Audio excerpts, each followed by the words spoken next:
Abra sua Bíblia em Mateus 26, a partir do 39. E seguindo um pouco mais adiante, prostrou-se com o rosto em terra e orou: Ó Pai, ó meu Pai, se possível for, passa de mim este cálice. Contudo, não seja como eu desejo, mas sim como tu queres. Mas ao retornar à presença dos seus discípulos, os encontrou dormindo e questionou a Pedro: E então, não pudestes vigiar comigo durante uma só hora? Vigiai e orai para não cairdes em tentação. O espírito com certeza está preparado, mas a carne é fraca. E afastando-se uma vez mais, orou dizendo: Ó meu Pai, se este cálice não puder passar de mim, sem que eu beba, seja feita a sua vontade. E quando voltou, entretanto, surpreendeu novamente seus discípulos dormindo, pois não suportavam os olhos pesados de sono.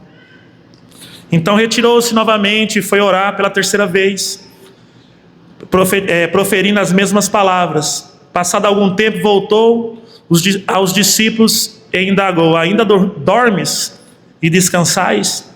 Eis que a hora é chegada. Agora o Filho do Homem está sendo entregue à mão de pecadores. Amém? Passagem que todo mundo conhece. Isso aqui é Jesus no Getsemane, pouco antes de ser preso. Ele estava fazendo o quê? O que ele estava fazendo? Orando. Já começa por aí. A Bíblia diz que a aflição que Jesus sentiu foi tão grande, mas tão grande, que ele suou sangue. Essa pressão estava normal? A pressão espiritual, de tudo, emocional, estava normal? Você já viu alguém suando sangue? Foi comprovado que, cientificamente, que debaixo de muito estresse, um estresse absoluto, pode-se suar sangue. Então, foi comprovado que sim, Jesus suou sangue. Mas ele estava orando ao Pai. Era Jesus, o Deus, o Filho de Deus, o homem que também é Deus, o Filho de Deus, que é 100% homem, 100% Deus. Amém? Mas ele estava em oração. Para quê? Pelo que a gente entendeu aqui, ele estava se alinhando com o Senhor. Ele estava se alinhando: Senhor, estou aqui novamente. A pressão está grande, a minha vontade não é muito de ir para essa cruz. Mas é a sua vontade, então que permaneça a sua vontade. Eu vou me alinhar com ela. Trocando em miúdos, traduzindo para o nosso português atual. O Senhor estava se alinhando com a vontade suprema do Pai. A palavra de Deus diz que o Senhor veio à terra também para revelar o Pai, a Bíblia diz, e principalmente para fazer a vontade do Pai. Quem já leu isso? A Magna sabe de tudo, né? Mas só ela que sabe, não é possível, está tão... A Bíblia diz que Jesus veio fazer a vontade do Pai. Qual que era a vontade do Pai para ele? Morrer na cruz. Por isso ele estava orando: Senhor, esse cálice está complicado, mas eu vim fazer a sua vontade e a farei. Seja feito a sua vontade. Para projetar o ano de 2026, essa palavra talvez não vai ser a que você gostaria de ouvir, mas é a que Deus quer que você ouça. Primeira coisa, o ano de 2026, o seu, o meu, já foi projetado por Deus. Amém? Ou seja, já está projetado um ano para a sua vida que Deus projetou. Aleluia? Amém ou não? Deus está no controle de tudo. Ele é onipresente, onisciente. Ele já está no futuro, sim ou não? Ele já está em 2026. Ele já projetou a sua vida, meu irmão. Ele já tem um projeto para 2026 para você. Se Deus já projetou o seu ano e o meu, o que é que devemos fazer? Nos alinhar com o projeto dele. Foi isso que Jesus estava fazendo aqui. Porque a Bíblia diz que o Cordeiro de Deus foi crucificado antes da fundação do mundo, ou seja, o projeto da vida de Jesus era antes da fundação do mundo, aquilo já tinha sido projetado. E Jesus veio justamente cumprir esta vontade. Mas mesmo no último instante, o que ele falou? Olha, o Espírito está pronto. O meu Espírito em Cristo já nasce pronto. Nós já recebeu a Jesus, já recebeu o Espírito pronto. Mas ele falou, a carne é fraca. O problema é a carne. Por isso ele falou para os discípulos o quê? Vigiai e orai, para não cairdes nas tentações. São muitas as tentações no mundo, sim ou não? Você acha que aumentou daquela época para cá ou não? As tentações, com certeza, né? Muito mais coisa para você fazer, para você se deleitar. Mas Deus já tem um propósito, já tem um projeto para a sua e para a minha vida, meu irmão. Já tem um projeto para nós. Nós que devemos nos alinhar com Ele. Eu estava lendo a palavra e lembrando também, né, como falo, meditando na palavra de Deus. E lembrando como todos os problemas que os reis tiveram, o povo de Deus teve, foi por causa da desobediência. Você pode ler lá, no Novo e no Velho Testamento. Todos os problemas que você vê dos homens e mulheres de Deus vieram por causa da desobediência a Deus. Ou seja, não cumprir a vontade de Deus. Quando a gente não cumpre a vontade de Deus, a gente entra em problemas. Ou seja, se tem um projeto de Deus na sua vida e na minha, e eu preciso me alinhar com Ele, com obediência, se eu desobedeço ao Senhor, eu vou estar andando no projeto de quem? Você quer um outro projeto que não seja de Deus? Seja sincero. Eu quero um outro projeto sem ser de Deus. Se for bom para mim, eu quero. Você quer o de Deus? Tem que ser o de Deus, sim ou não? Ou você quer outro? Tem que ser o de Deus. Se for outro, vai dar ruim. Você vai estar fora da vontade do Senhor. Você vai estar fora do propósito de Deus. E todo mundo que você vê que desobedece ao Senhor tem problemas graves, sérios. Nós precisamos nos alinhar com o Senhor. E a desobediência tem consequências. Se for rebeldia mesmo, se for iniquidade, como diz as Escrituras, inclui a perdição. Nós falamos de muitas coisas, de bênçãos, de cura, de ano de prosperidade, um ano de bênção, um ano de não sei o quê. Mas o que adianta ter tudo isso e não estar salvo? O que adianta ter tudo isso e não ser filho de Deus? Nada vai adiantar, porque mesmo os ímpios podem ficar ricos. Só trabalhar, estudar e correr atrás. Você pode ganhar seu dinheiro de outra maneira. Você pode ser curado por o tratamento lá do doutor, não sei das quantas, o alemão. A questão aqui é se você é filho de Deus, se você é do reino de Deus, ou se vai se alinhar com os planos, o projetando 2026 de Deus. É isso que faz a diferença. É isso que realmente importa. Porque a Bíblia diz que Jesus deixou a sua glória, deixou a sua coroa, se esvaziou de uma maneira a ser reconhecido como um ser humano. Ele se esvaziou tanto para ser reconhecido como homem, se não nem reconhecido como homem ele seria. Ele tem que se esvaziar ao máximo. E por fim diz que além de se esvaziar dessa forma, ele se fez servo. Que até mesmo para um ser humano tem que se esvaziar para ser servo. E depois diz que além de ser servo, ele se esvaziou mais para se entregar à morte. E morte de cruz, diz a palavra de Deus. É isso que Jesus fez. Por que ele fez tudo isso? Por amor a nós, para fazer a vontade do Pai. Quem amou foi o Pai, lembra? Deus amou o mundo de tal maneira que deu o seu Filho. Quem amou foi o Pai.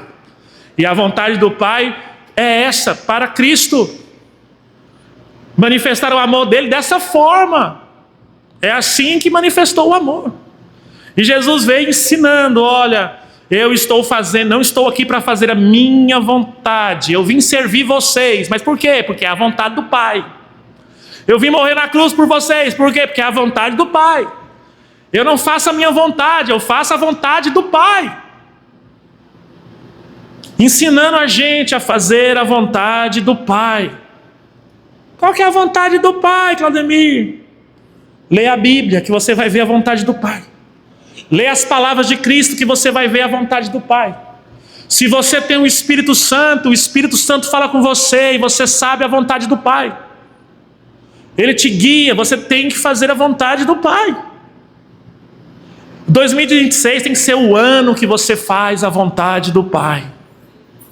Tem que ser o ano que você deixa de ser desobediente, porque a desobediência que tem trazido morte, a desobediência que tem trazido problemas, tem trazido enfermidades, tem trazido depressão, tem trazido todo tipo de problema, porque foi assim desde os primórdios lá do Velho Testamento.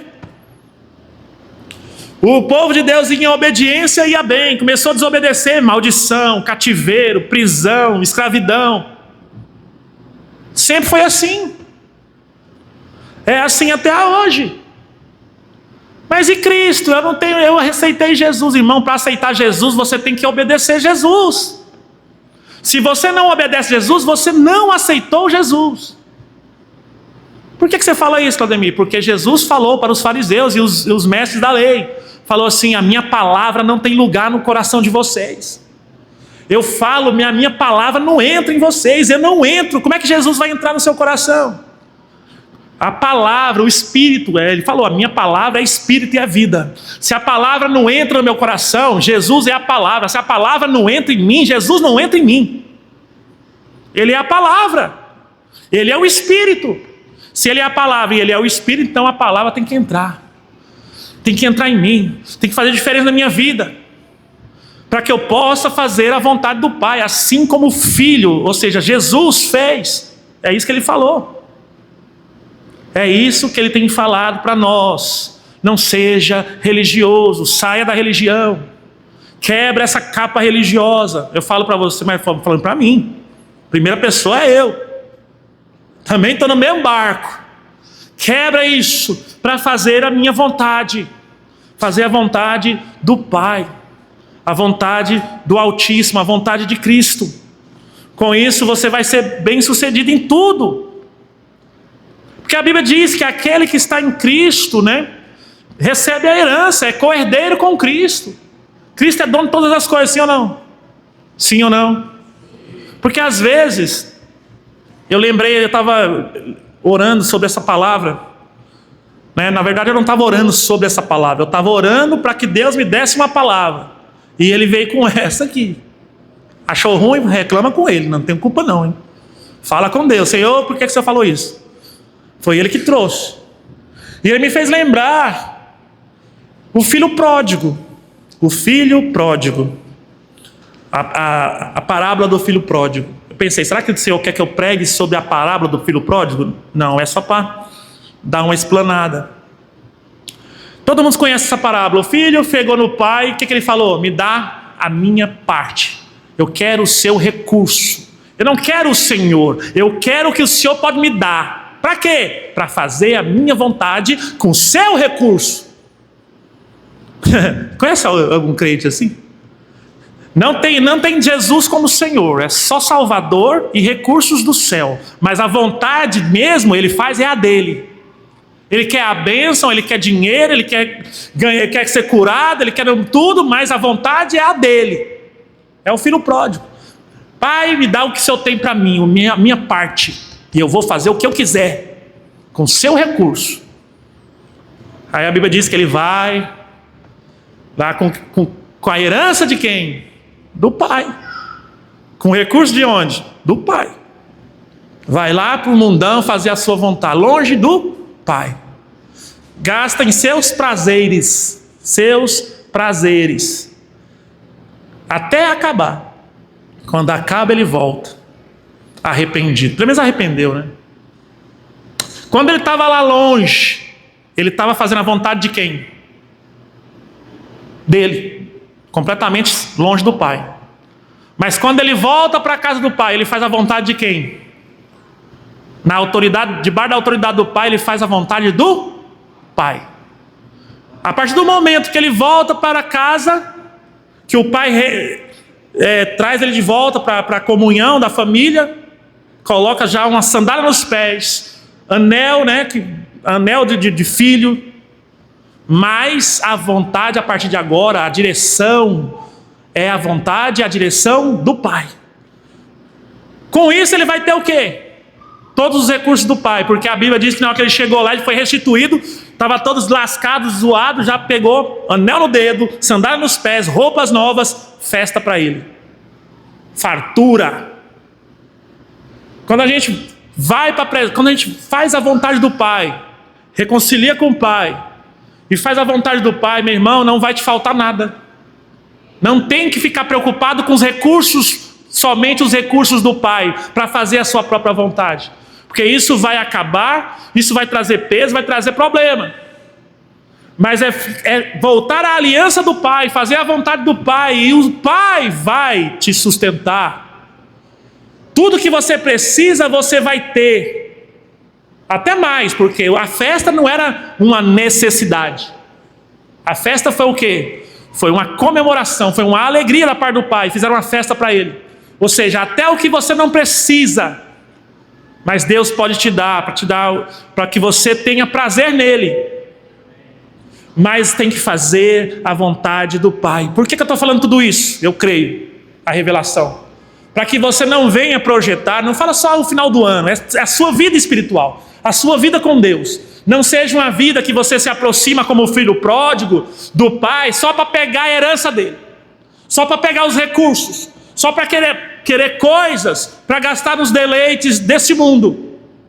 Mas sim, você voltar como filho para Deus, ou seja, se encontrar, viver a sua vida como filho de Deus, que honra o Pai e cumpre a vontade do Pai, porque o Pai vai cuidar de você em todos os sentidos. Você não vai ter necessidade de nada. Você é um príncipe, você é uma princesa, você é filho de Deus. Não tem que correr atrás dessas coisas. Você tem que correr para os braços do Pai. Você tem que correr para o amor do Pai. Ninguém corre para o Pai e já vai na carteira do Pai. Abraça o Pai e a carteira do meu Pai aqui. Não seja um crente assim. Ame seu Pai, Ele vai cuidar de você, de tudo. Infelizmente tem gente assim. Só faz campanha para ganhar dinheiro, para comprar casa, comprar carro. E não obedece o Pai, não cumpre a vontade do Pai, não ama o Pai, não faz nada para o Pai. Só quer o recurso do céu. Só quer o recurso do céu. Esse não é o projetando, não é esse o projeto de Deus para a sua vida. Deus, porque no final das contas, o que Jesus falou? Falou, olha, essas riquezas daqui da terra, nem é riqueza de verdade, nem é a verdadeira, nem é de verdade. A verdadeira está no reino, está no céu. Isso aqui é só teste. Uma pessoa dessa, alguém que se relaciona assim, não vai passar no teste, não vai receber a verdadeira herança, não vai subir. Não subirá. O que Jesus falou? Não conheço vocês. Quando ele falou lá de algumas pessoas, olha, nós curamos, nós fizemos isso, fizemos aquilo em seu nome.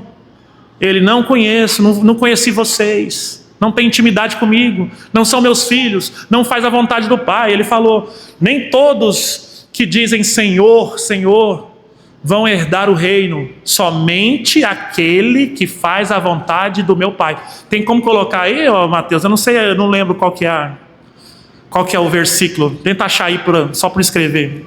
Nem todos que dizem Senhor, Senhor herdarão o reino, somente os que fazem a vontade do Pai, do meu Pai. É isso que ele estava falando. Fazer a vontade do Pai. Mas eu fiz um monte de coisa, mas não foi a vontade do Pai. Pode fazer um monte de coisa, mas eu expulsei demônio, não foi a vontade do Pai. Foi a sua vontade, foi alguma coisa que você fez por conta própria. Não é a vontade do Pai. A Ana Júlia, minha filha, ela tem... Agora nem tanto, ela está mais preguiçosa. Mas ela tinha mania de querer ajudar. Tudo que você vai fazer, eu ia fazer, ela queria ajudar. Mas nem tudo ela consegue fazer. Então ela atrapalhava mais do que ajudava. E muitas vezes ela fazia coisa que eu não mandei fazer, e fazia que não dava certo, e eu fazia brigar. Não é para você fazer. Ah, mas eu quero ajudar. Não é, você não sabe fazer, não faz. Eu estou mandando não fazer. Essa ajuda sua, do jeito que você faz, me atrapalha, então não faça.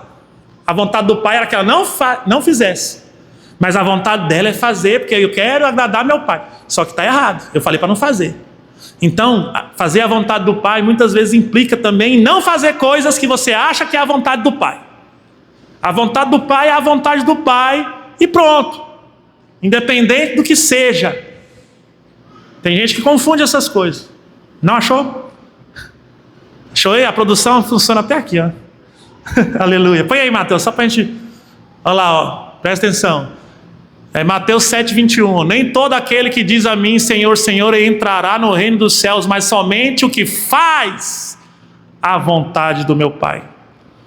Não é demonstração de poder, não é demonstração de nada, é quem faz a vontade do Pai que vai herdar. Nós estamos falando de reino aqui. Grande coisa se você amanhã ganhar uma casa. Grande coisa se você trocar de carro. Grande coisa. O importante é herdar o reino, meu irmão. Mas Jesus veio aqui para estabelecer seu reino e trazer e levantar filhos. Importa ensinar a verdade do reino de Deus. Você pode ter essas coisas? Pode, se você tiver relacionamento com o seu Pai, com Deus. Um relacionamento onde você faz a vontade do Pai. Ele vai cuidar dos detalhes. De tudo que você precisar nessa terra, você vai ter dele. Tudo. Não fique lutando por essas coisas. Jesus brigou, ele repreendeu o povo. Eu leio isso aí direto. Ele multiplicou pães e peixes, todo mundo comeu, foi uma delícia. No outro dia, todo mundo atrás de Jesus, correndo atrás dele. Cadê ele? Cadê ele? Cadê ele? E eles, foi orar no monte, longe do povo. E o povo passou a noite toda. Lê lá depois. Lê lá na Bíblia, na sua Bíblia. O povo passou a noite procurando Jesus. Passou a noite toda querendo saber de Jesus. Nossa, que povo que ama Jesus. Que povo que ama, que povo fiel. Nossa, mas que povo que adora. Olha só, correndo atrás a noite toda de Jesus. Esse povo ama Jesus mesmo. Quando chegou lá, antes de falar oi, Jesus não falou nem oi. Já falou, vocês estão atrás de mim por causa do pão. Já foi repreendendo na hora. Vocês não estão aqui porque me amam, vocês estão aqui por causa do pão que eu multipliquei. Não, Jesus, que é isso? Nós estamos aqui, Jesus, nós te amamos. Não, vocês estão por causa do pão. Aí ele falou, não corram, não sofram, não lute como vocês fizeram por coisas da terra. Faz isso aí tudo pelo reino. Lute, ande atrás de Jesus, mas por causa do reino, não por causa do pão que Jesus deu. Tanto é que Jesus não deu pão naquele dia. Ficaram lá sem pão. Por quê? Porque ele deu o pão no dia que eles estavam lá por causa da palavra. No primeiro dia, eles não foram atrás de pão, eles estavam lá ouvindo Jesus ensinar. E precisou comer. Aí Jesus deu. Mas aí quando mudou a intenção, nossa, não quero mais palavra, eu quero é o pão. Aí você não deu pão mais também não. Cumpra a vontade do Pai. Não fique preocupado com essas coisas. Seu Pai não vai deixar te faltar nada para você. Eu acho ruim quando a Ana Júlia fica com interesse. Eu falo da Ana Júlia, mas o Arthur também é. Mas é porque o Arthur é mais calado. Então, os exemplos que eu dou é sempre a Ana Júlia, porque ela se manifesta mais. E às vezes ela vem com interesse. Eu não gosto, não. Que isso? Melhorou, hein? Olha lá, Jesus respondeu a eles assim: em verdade vos digo, afirmo, vos me buscai, não porque vistes os sinais, mas porque comestes do pão e se fartaram. Está vendo? Jesus era poucas ideias, como diz hoje em dia. Jesus era poucas ideias, mano. Ele via a hipocrisia e o engano, ele já quebrava. Para quê? Porque nós, Jesus, não. É porque ele queria tirar essas coisas para poder inserir o reino. Inserir o reino. Porque ele sabia que essas coisas eram passageiras. E quem é do reino, a Bíblia diz lá no Salmo, agora eu não lembro, agora não sei se é o 1, acho que é o 1. Não lembro agora, se a produção achar. Lá diz que aquele que é do Senhor, né, que o Senhor é o pastor, ele é como uma árvore plantada perto do ribeiro. Uma árvore plantada perto do ribeiro, ela não precisa de mais nada, ela está plantada do lado do ribeiro. O ribeiro está passando ali e ela só vai recebendo a bênção. Assim é você. O problema muitas vezes a porta se fecha porque que a gente muda a intenção, assim como foi o povo querendo pão. Quando precisou, teve pão, e foi 2 vezes. Mas quando a intenção mudou, não teve pão, teve repreensão. Então às vezes nosso coração muda em relação a Deus, começamos a ver as riquezas desse mundo, aí vem repreensão sobre nossa vida. Deus fecha a porta mesmo para ver se a gente muda a intenção. E Deus está mandando falar, isso aqui é o Senhor. Tenha uma intenção no reino, 2026. Alinhe-se com o propósito ou o projeto do Pai. Faça a vontade do Pai, meu irmão, e você vai ver tudo se alinhando e você sendo abençoado em todas as coisas. Todas as coisas. Quando a Ana Júlia vem e eu vejo que ela não tem interesse nenhum, está realmente me abraçando, está realmente obedecendo, está realmente me ouvindo, do nada vem uma vontade de presentear ela. Ela não pediu, mas é uma coisa de pai. Às vezes eu compro um presente, ai que bom, eu nem pedi, porque deu vontade. Mas quando ela vem com falsas intenções, eu percebo, dá vontade de bater. Para com isso, eu sou besta não, menina. A escolinha que você fez aí de esperteza, eu fui o diretor, o fundador. Eu sei de tudo isso aí que você está fazendo. Você entende? Assim, claro que Deus é infinitamente maravilhoso. Mas, irmão, a disciplina tem. Disciplina tem de Deus. Deus está mandando falar para a gente, para mim e para você. Vamos fazer um ano 2026 alinhado com a vontade do Pai. Você vai ver a diferença em tudo. Tudo vai se encaixar, vai se alinhar. Nada você terá falta. Antes você vai prosperar de uma maneira poderosa, mesmo que você esteja apenas no prazer de estar com o Pai. De novo, inserido na família, assim como o filho pródigo, que voltou e foi restituído em tudo. Mas já não se importou mais com o recurso do Pai, mas sim em ser restaurado junto ao Pai. Aí a Bíblia diz que daí por diante ele ficou lá, debaixo da autoridade e da vontade do Pai dele. Amém? Glória a Deus. Vamos levantar e orar mais uma vez?